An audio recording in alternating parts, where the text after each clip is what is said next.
Welcome to my last 2 weeks in Chile. This is just a collection of clips because I was so determined to just enjoy every single minute of my last 2 weeks and not worry about social media. Alright, I'm at the university and I took the bus here. It was so packed, all the little kids in their uniforms. And I had this distinct moment, like this distinct feeling where I was like, I am a foreigner. Like sometimes I'm always very comfortable. Like 99% I'm very comfortable where I'm at.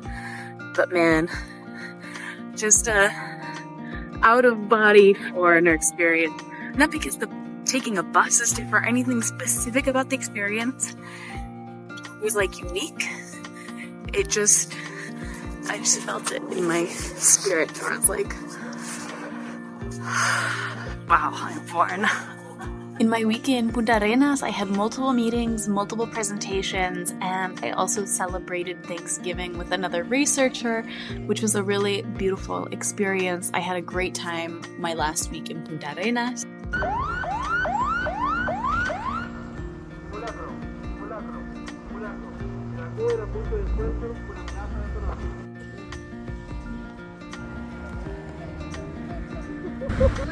Tsunami practice.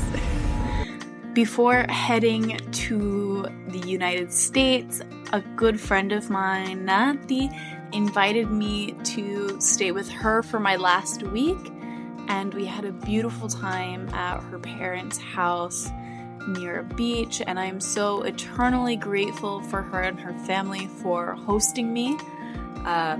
It was an amazing experience. I, as you've seen, didn't really get to experience much of the other parts of Chile, and she made it possible to have me relax and unwind after such a long time dedicated to my research and really see different parts of Chile and experience different parts of Chilean culture. So, Nati, if you're watching, thank you so much. I am forever grateful.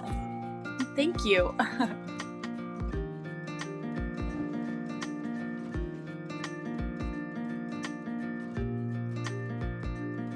One of the things Nati told me we had to do was we had to go visit Valparaiso. It is a huge shipping port town in Chile. It's very famous, but because so much of my research was focused in the southern part of Chile, I really went into the place, this destination, with no idea what to expect, and it was incredible. It's definitely a place that I want to see more of, and Chile is so much more than Patagonia.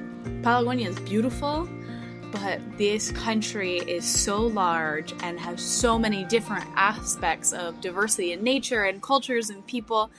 And I really had a great time just getting to see Chile from a perspective of a wonderful Chilena and enjoy the different parts.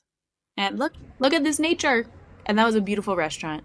I'll be posting shorts that I created during this time too, so make sure to subscribe so you see those, because they'll have different stories of where I was during that time.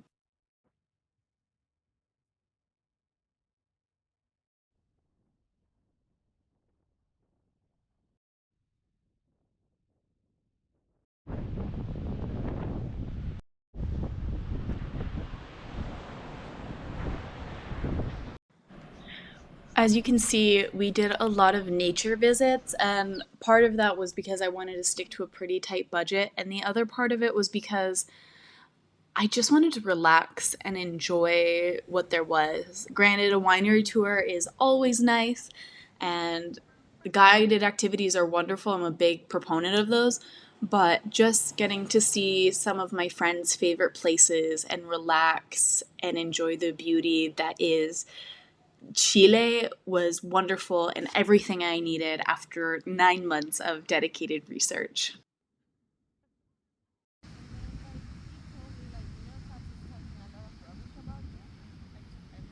That's crazy. Well, it happened just like I thought it would. My name was freaking wrong on my ticket. So I bought this ticket through Delta, and Delta is partnered with LATAM.